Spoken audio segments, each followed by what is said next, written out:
lance de l'Éternel. Il ne le laissa point partir jusqu'à ce qu'il ait béni. Persévère mon ami, ce n'est pas parce que tu ne vois pas le soleil qu'il n'existait pas. Il se cache derrière la montagne de tes problèmes. Priez sans se lasser, mon ami. Priez sans se lasser. Priez sans se lasser, mon ami. Priez sans se lasser. Bonjour, chers amis téléspectateurs, c'est avec une très grande joie que je suis là encore ce matin pour partager avec vous la parole de Dieu, pleinement convaincu que cette parole est la clé pour tous vos problèmes, quelle que soit votre situation, quelle que soit la tempête que vous traversez, quel que soit le moment difficile que vous vivez, croyez-moi, Jésus est la solution. Parce qu'il nous dit, venez à moi vous tous qui êtes fatigués et chargés, et je vous donnerai le repos. Je vous donne ma paix, une paix que le monde ne peut pas vous donner. Vous voyez, la paix qu'un enfant de Dieu a, que cela soit Bill Gates, que cela soit le président Obama, quelle que soit votre richesse et votre fonction ou célébrité, vous ne pourrez pas avoir cette paix. La paix que Jésus-Christ donne, il n'y a que Jésus qui peut la donner. Alors j'aimerais vous dire, donnez simplement votre vie à Jésus-Christ, vous allez expérimenter ce qu'on appelle le vrai bonheur. Alors aujourd'hui, j'aimerais vous parler des discernements des esprits. Le discernement des esprits est une capacité surnaturelle de distinguer les esprits. C'est simplement ça. Le discernement des esprits est une capacité surnaturelle de distinguer les esprits. Voyez, nous vivons dans un monde qui est pollué des démons. Nous vivons dans la fin des temps. Et ce n'est pas étonnant qu'actuellement, il y ait des guerres partout qui se répandent, des virus qui apparaissent, des maladies qui n'existent pas, qui commencent à exister.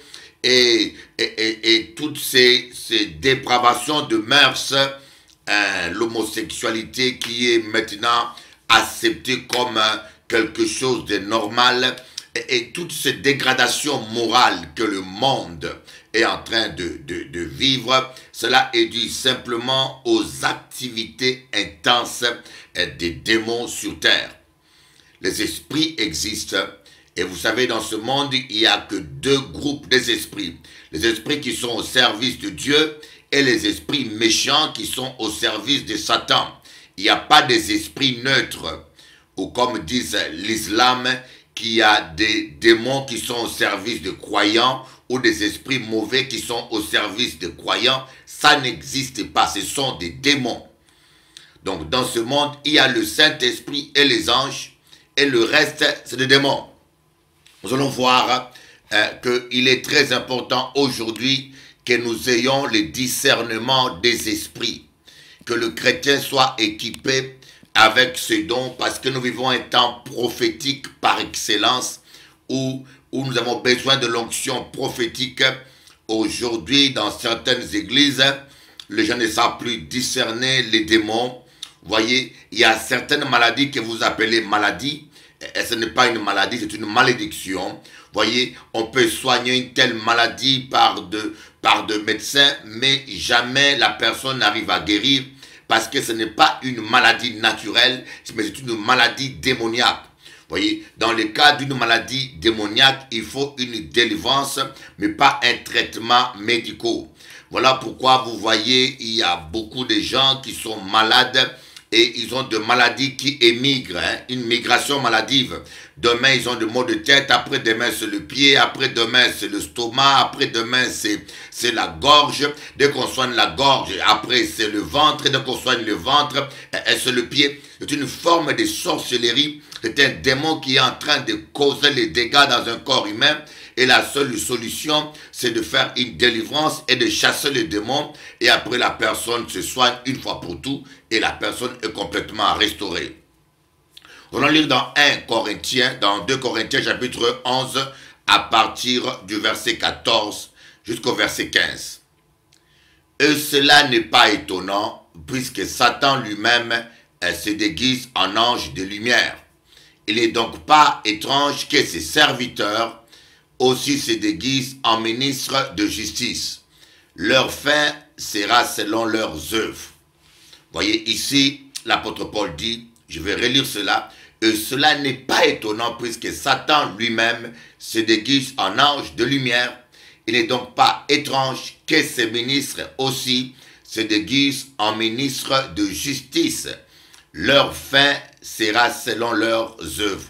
2 Corinthiens chapitre 11, le verset 14 au verset 15.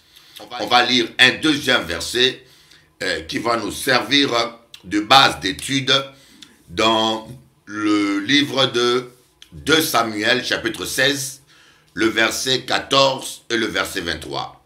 2 Samuel chapitre 16, le verset 14 et le verset 23.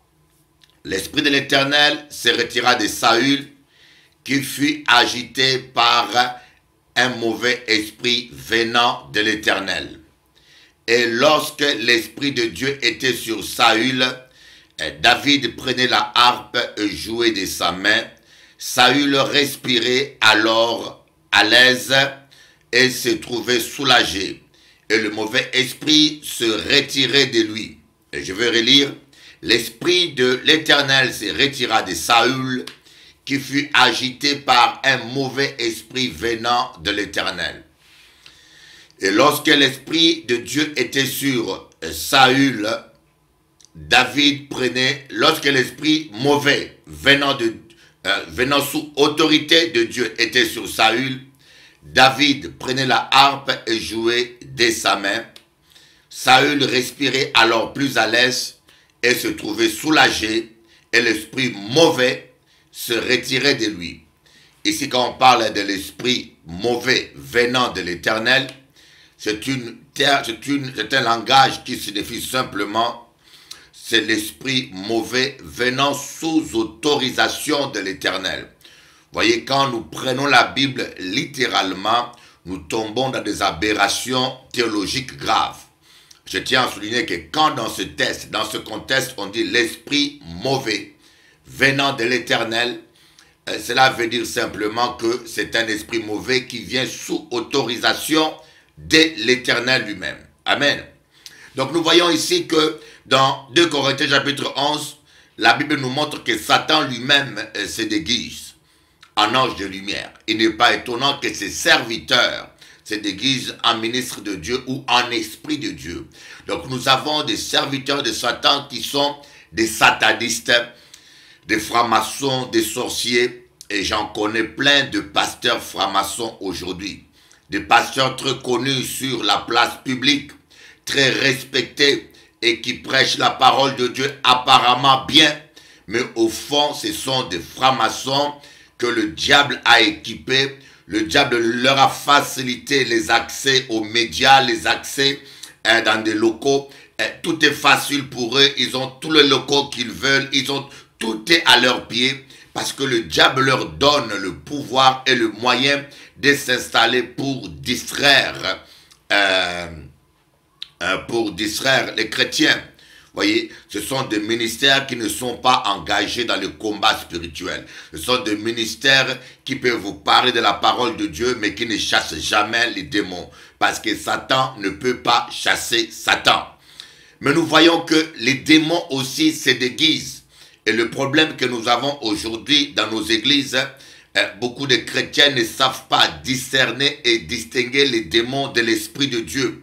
Nous ne savons pas discerner cela et l'église est tombée dans une confusion totale où certaines personnes appellent certaines manifestations démoniaques manifestations du Saint-Esprit et certaines personnes appellent les manifestations du Saint-Esprit manifestations démoniaques. Un exemple, un jour, j'étais dans une église, pendant que nous étions en train de prier, un frère est tombé, il était rempli du Saint-Esprit et il a eu le Saint-Rire. On appelle ça le Saint-Rire. Quand quelqu'un est rempli du Saint-Esprit, il a tellement une joie intense qui déborde qu'il se met à rire. Vous allez me dire, mais cela est écrit où? Cela est écrit dans le psaume 2, où on dit que le Seigneur est assis sur son trône, il rit.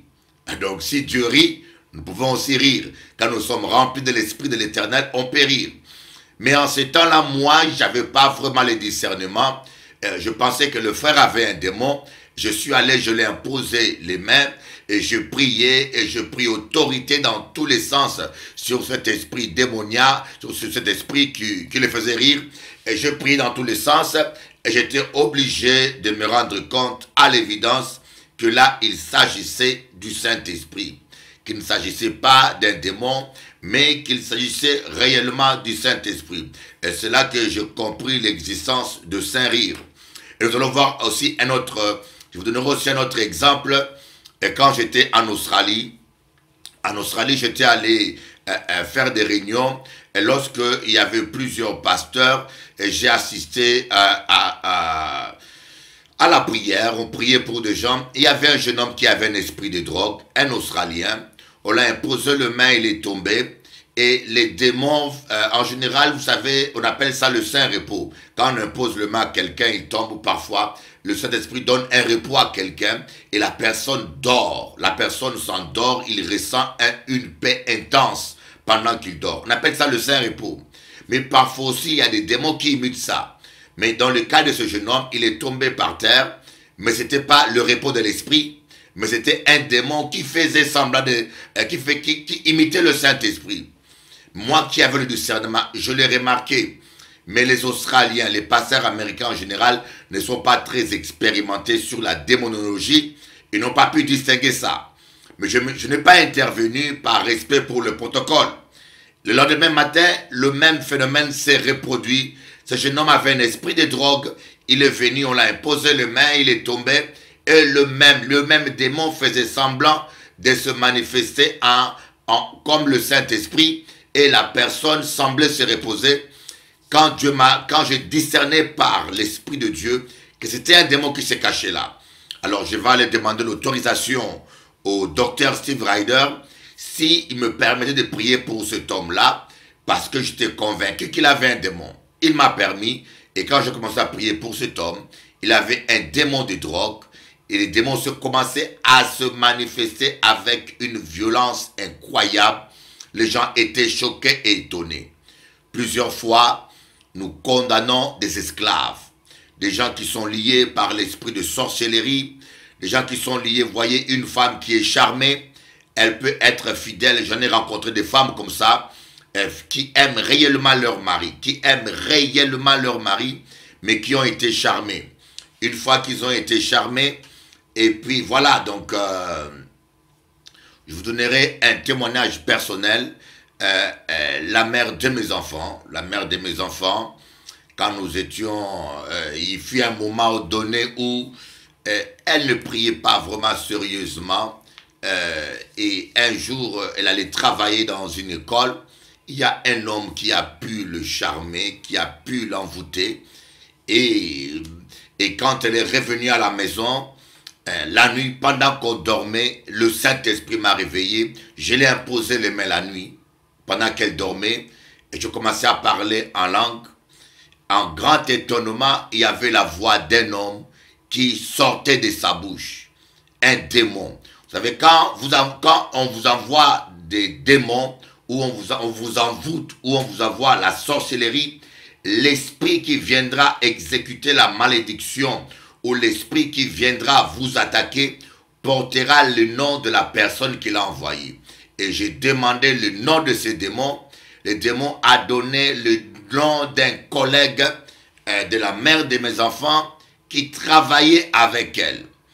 Et je vais chasser les démons. Et quand j'ai terminé à chasser les démons, elle est revenue en elle-même. Et là, elle va m'avouer que c'était vrai. Qu'elle ne comprenait pas. Elle était attirée. Ça ne lui est jamais arrivé. Elle était attirée par cet homme comme par un aimant. Et elle m'a dit deux fois, elle était à l'école. Cet homme était à 1 kilomètre.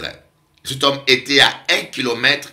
Mais elle sentait le parfum de cet homme-là dans la salle de classe. Vous voyez comment une femme fidèle, une femme honnête qui aime son mari peut-être, mais peut être charmée et détruire son couple, détruire sa famille, simplement parce qu'il y a un homme méchant qui pratique la sorcellerie et qui veut l'envoûter. Mes amis, vous êtes à l'abri de rien si vous n'avez pas Jésus-Christ. Croyez-moi, Jésus est la sécurité. Vous n'êtes à l'abri de rien si vous ne donnez pas votre vie à Jésus.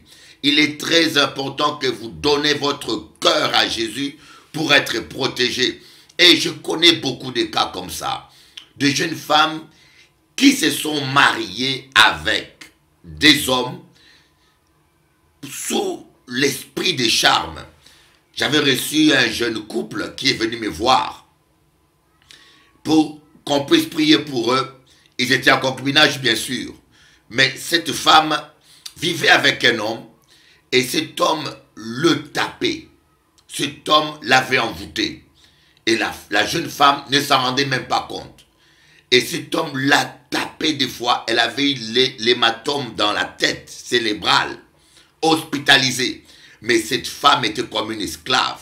Elle n'arrivait pas à se séparer de cet homme-là. Elle n'arrivait pas. C'était plus fort que elle. Alors le problème qui s'est passé, vous savez que les démons sont incontrôlables. Ce monsieur avait fait des charmes pour que cette femme puisse l'aimer et être amoureuse de lui. Mais les démons ont outrepassé leur mandat. Ils ont commencé à attaquer la santé de cette jeune fille qui commençait à tomber et s'évanouissait dans le milieu professionnel. On appelait des pompiers, on appelait des ambulances qui venaient la ramasser, mais on ne voyait pas de quoi elle souffrait. Alors, quand la situation, la santé de la jeune femme a commencé à se dégrader, cet homme a amené la jeune femme me voir à l'église. Et quand j'ai commencé à prier, j'ai tout de suite vu qu'il y avait un démon. Je chassais ces démons-là. Le démon est parti. Et le démon de charme aussi est parti avec les autres démons. La jeune femme est revenue en elle-même. Et elle m'a dit, mais qu'est-ce que je fais avec cet homme? Et moi, je lui ai dit, écoutez, je ne sais pas, débrouillez-vous entre vous deux, je ne suis pas dedans.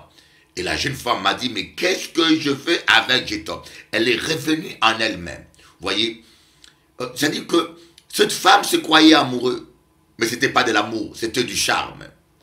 Elle tombait malade, s'évanouissait. Le médecin ne trouvait pas de quoi il s'agissait. Il s'agissait des démons.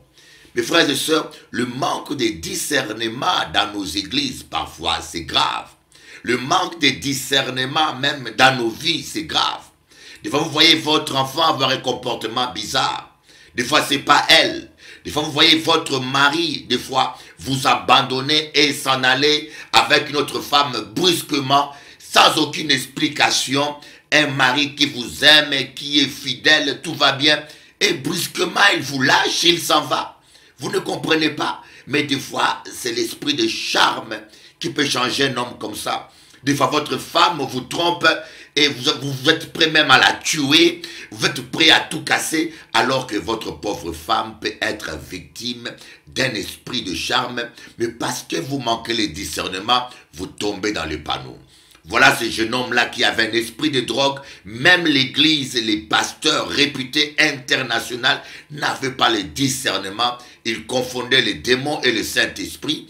Heureusement que Dieu a fait grâce. J'étais là et j'ai pu faire la délivrance. Le discernement des esprits est très important.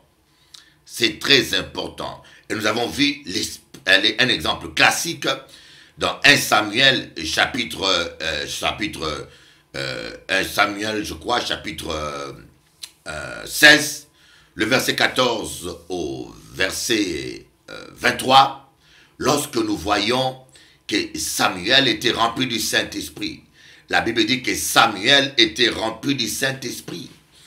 Il prophétisait. Samuel, à un tel point que les biblistes, les théologiens, les historiens biblistes se sont posé la question s'il fallait classifier Samuel parmi les prophètes ou parmi les rois seulement. Parce que Samuel était loin. Mais la désobéissance de Samuel, sa jalousie, a fait que l'onction de Dieu s'est retirée de lui et un esprit mauvais venant sous l'autorisation de Dieu, l'épouvanter. Et si nous voyons les effets d'une possession démoniaque, les effets d'une présence démoniaque. Quand un démon est présent dans la vie de quelqu'un, les démons amplifient ses vices. Les démons amplifient les œuvres de la chair. Quand c'est un esprit de colère, la personne devient plus colérique que d'habitude. Quand c'est un esprit de haine, la personne a une haine plus forte que lui. Quand c'est un esprit de paresse, la personne va dormir d'une manière anormale. Donc, les démons, en général, quand ils viennent dans la vie d'une personne, c'est pour amplifier ses œuvres de la chair. Alors, Samuel avait un démon qui l'épouvantait, mais il fallait que David vienne jouer de la harpe pour le calmer. Vous voyez, l'adoration, la louange apporte la paix. Et c'est pour cela que je dis bien aux chrétiens et aux serviteurs de Dieu, donner une place centrale à une bonne adoration, une bonne musique harmonieuse. C'est pour la gloire de Dieu. Ça édifie et ça porte, ça ouvre, ça double, ça quadruple l'onction de Dieu. Voyez? Donc la louange calmait Saül. Vous pouvez être un enfant de Dieu. Vous pouvez être, ouais, avoir les dons de prophétie, avoir l'onction. Mais si vous ne veillez pas sur votre conduite et vous donnez accès aux démons, les démons peuvent entrer dans votre âme. Pas dans votre esprit, dans votre âme ou dans votre corps. Vous rendre malade, vous envoûter, vous rendre infirme, esprit d'infirmité, ou attaquer votre âme, vous rendre dépressive, vous rendre agressive et détruire votre couple. Je connais une femme dans son couple qui était devenue anormalement agressive. Elle était devenue tellement agressive, son couple a failli tomber, son couple a failli sauter, jusqu'à ce qu'on ait prié pour elle et on a discerné un esprit d'agressivité et on lui a fait la délivrance. Alléluia. Nous allons voir maintenant comment discerner les démons. C'est un enseignement qui demande beaucoup de temps, mais je serai simplement de vous donner brièvement un aperçu, une connaissance de base. Comment discerner les démons? Alors, il y a deux moyens par lesquels on peut discerner les démons. Le premier moyen, exactement comme l'apôtre Paul le dit dans Éphésiens chapitre 1, l'esprit de révélation et l'esprit de sagesse. Donc le premier moyen, c'est par la révélation, le don de révélation, qu'on appelle le don de discernement des esprits. Quand vous avez ces dons-là, vous n'avez même pas besoin qu'on vous enseigne comment discerner. D'une manière surnaturelle, le Seigneur vous montre, vous révèle à quel type de démon vous avez affaire. Alors, il y a aussi le deuxième discernement par la sagesse, au travers de la parole. La parole de Dieu vous permet aussi de discerner les esprits. Et nous allons surtout nous étaler sur ce deuxième moyen qui est la parole de Dieu. Alors, comment discerner les démons au travers de la parole de Dieu? Premièrement, par leur source. Pour connaître quel type de démon est dans une personne, c'est toujours bien de connaître la source, le point d'accès. En général, les démons sont équivalents à leur point, correspondent à leur point d'accès. Par exemple, il y a certains accès, je vous donnerai un exemple d'une femme, quand elle était jeune, son père l'avait abandonnée, elle avait décidé de ne plus jamais pardonner à son père, et à cause de cette haine qu'il avait, il y a eu un esprit de la haine des hommes qui est rentré en elle. Et lorsqu'elle va grandir, elle aura une fille. Elle va se marier, elle aura une fille. Il n'y avait pas de problème, tout allait bien. Mais lorsqu'elle a eu le deuxième enfant qui était un garçon, elle s'est rendue compte que la nuit, elle se réveillait, elle sentait en elle une haine qui l'animait à vouloir étrangler son bébé qui avait à peine 2 mois. Et cela était contre nature parce que c'est une mère. Et l'amour maternel prenait le dessus. Mais malgré tout, elle luttait et elle a eu peur. Elle m'a appelé pour me dire, pasteur, je ne comprends pas. J'ai en moi une envie d'étrangler mon propre garçon. Et c'est là que commencera la délivrance. Et le démon va s'appeler la haine des hommes.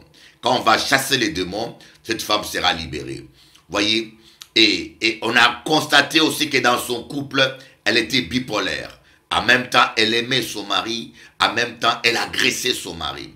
Elle avait un comportement double, inexplicable. Pourquoi? Simplement parce que il y avait un démon. Des fois, vous êtes marié avec un homme qui a un comportement double. En même temps, il vous aime. En même temps, il vous hait. Ça peut être aussi une femme qui a un comportement double, bipolaire. Mais c'est parfois, des fois, cela nous montre qu'il y a un démon quelque part. C'est comme un homme, un soi-disant pasteur aux États-Unis qui a été violé quand il avait 8 ans. Et pendant ce viol, il a été violé par quelqu'un de sa famille, par un homme. Un esprit d'homosexualité est rentré en lui. Maintenant, cet homme-là a une église de 4000 membres, un grand pasteur, mais ce démon qui est en lui lutte avec lui. Il doit lutter contre ce démon. Il doit passer par une délivrance parce qu'il a des tendances homosexuelles. On l'a délivré, on a prié pour lui. Il lutte avec cela parce qu'il a la bonne volonté. Mais en lui, il y a une autre force. Une autre force. Comme dit l'apôtre Paul, je vais faire le bien, mais en moi habite le mal. Quelle autre chose me pousse vers le mal? Voyez, mais gloire soit rendue à Jésus-Christ notre Seigneur. Un autre moyen de discerner les démons, le premier moyen, c'est par leur source. C'est la raison pour laquelle c'est important l'entretien, ce qu'on appelle communément la cure d'âme. Malheureusement, la cure d'âme est mal pratiquée, des fois d'une manière excessive où on viole l'intimité des gens. Mais l'entretien, que je dis bien plutôt, j'utiliserai plutôt le terme entretien, est très important avant une délivrance. Durant un entretien, on peut déceler les sources, les points d'accès des démons dans la vie d'une personne et savoir avec précision à quel genre de démon on a affaire. Et deuxièmement, il y a les effets. Vous voyez, un démon de colère vous donnera toujours une colère excessive. Un démon de haine vous donnera la haine. Un démon de meurtre vous poussera à commettre de meurtres. Un démon de viol, comme certains multirécidivistes le poussent à commettre des viols. Donc les démons peuvent aussi être discernés par leurs effets. Il y avait un esprit d'épilepsie un jour sur un garçon et ce garçon piquait des crises d'épilepsie. Lorsqu'on a chassé l'esprit d'épilepsie, le garçon n'a plus eu d'épilepsie. Il y a aussi un pasteur que je connais qui a l'esprit d'asthme. Il est asthmatique depuis l'enfance. Mais lorsqu'on a commencé à prier, on a pris autorité sur l'esprit d'asthme.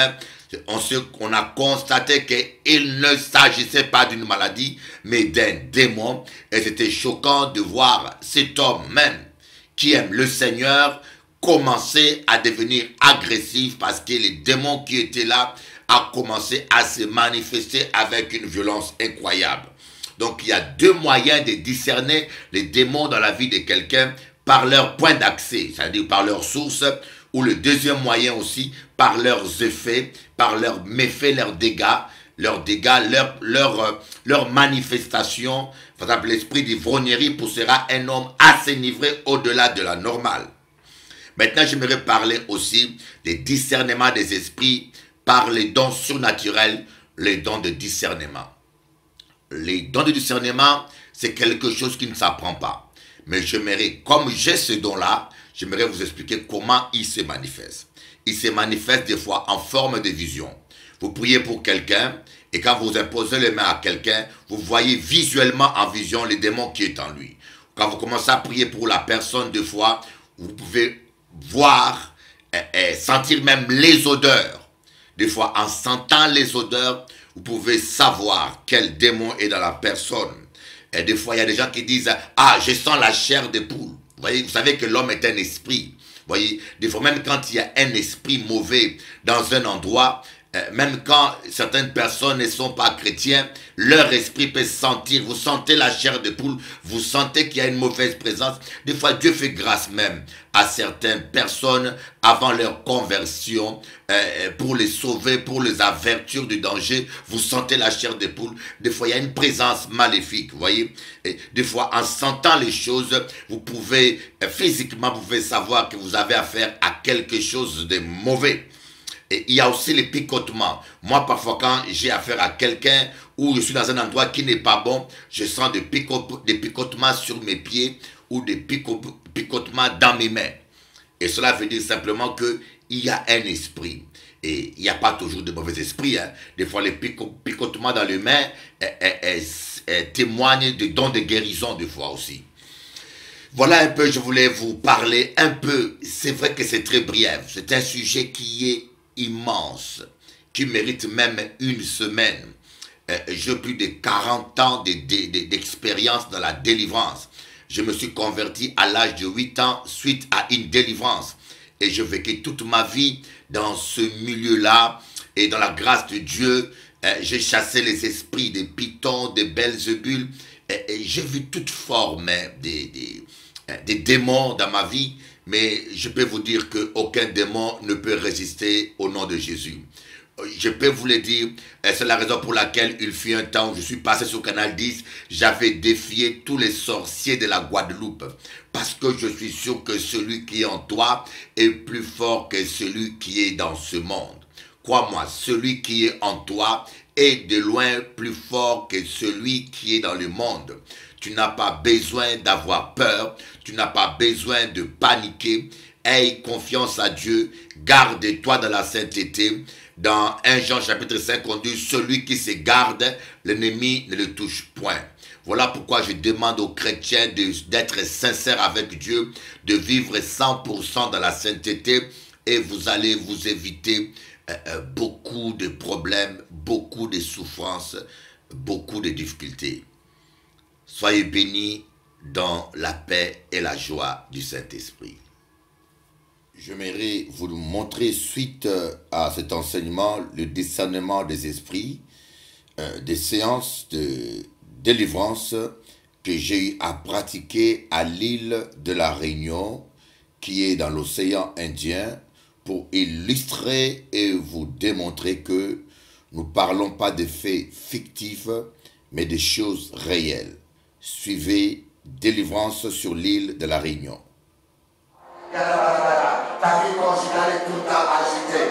Ta vie de couple est tout le temps agitée. Maintenant, ici par l'Éternel, je viens briser la malédiction de divorce.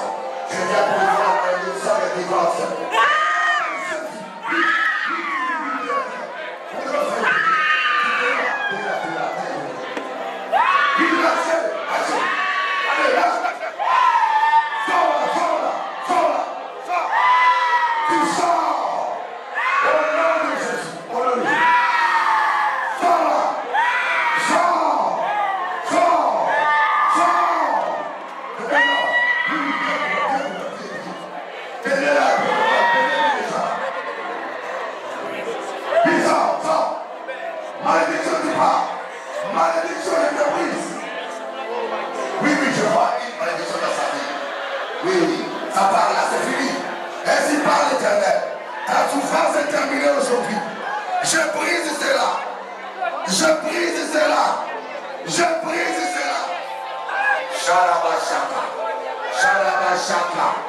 Shaka.